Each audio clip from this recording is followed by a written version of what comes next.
Bhuvanagiri MLA కుంభం అనిల్ కుమార్ రెడ్డి భువనగిరిలో CM Revanth Reddy చిత్రపటానికి పాలాభిషేకం చేశారు. రాష్ట్రంలోని రైతులందరికీ రైతు భరోసా నిధులు కేవలం 9 రోజుల్లోనే 9,000 కోట్ల రూపాయలు రైతుల ఖాతాల్లో జమైనందున సీఎంకు ధన్యవాదాలు తెలిపారు.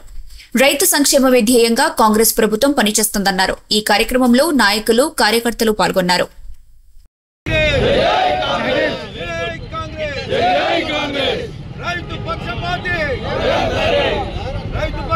Congress party Congress party